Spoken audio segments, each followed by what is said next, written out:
Hey everyone, welcome to another installment of the My Car series. For those of you new to the My Car series, this is where I talk about my particular version of, well, in this case here, the Blackfoot. These are just me talking about, some of the history I have with the cars. There is no running in these. If you want to see actual running videos, those are in the buyer's guide. We have not done an ORV buyer's guide for the Frog, moving up to these here, but they are coming soon. So a little bit of a backstory on this Blackfoot. At my friend's high school, there was a guy there that owned this absolutely beautiful, I want to say like a 71 or 72 Camaro. He had built the car with his dad. It was this beautiful dark metallic blue car with the spongiest black vinyl top I've ever seen. It was fantastic. One day he approached my friend and said, "Hey, I've got this old RC car. It's not put together. Do you want it?" The car was in his trunk. He showed it to my friend and my friend said, "My buddy will take it." So I paid $10 for it. And what you see here is a pretty much new Tamiya Blackfoot. Despite this guy's ability to build a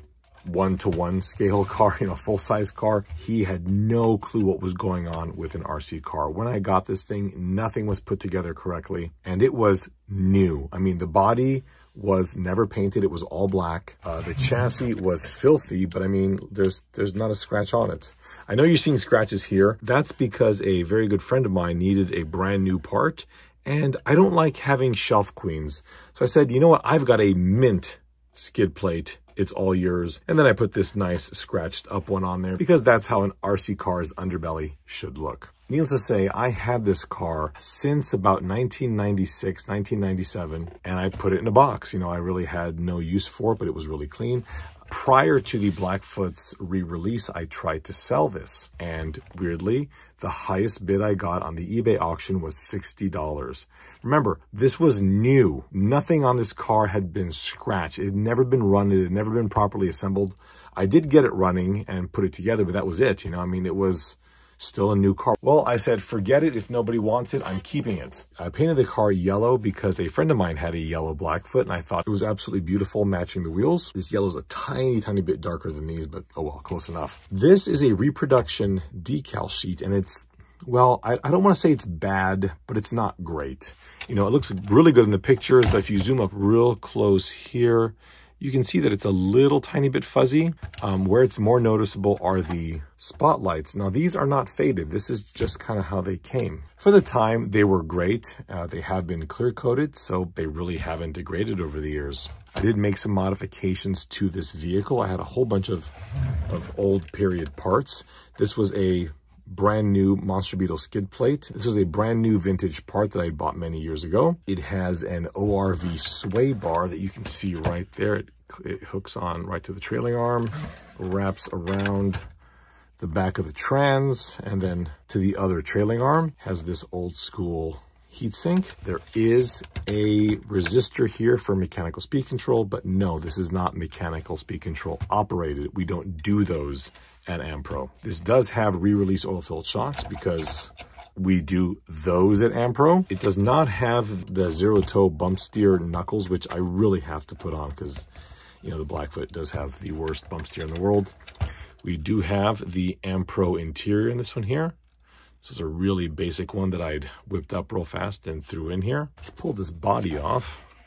You can see on the roof here, I did fill in the sunroof. Shouldn't have done that. I kind of like seeing the open roof, but I don't know. I want something different, I guess.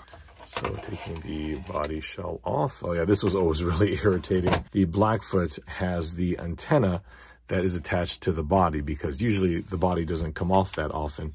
You'll change the battery from the bottom, and so when you pull the body off, the antenna tube kind of yanks the antenna wire out. In here, we've got some...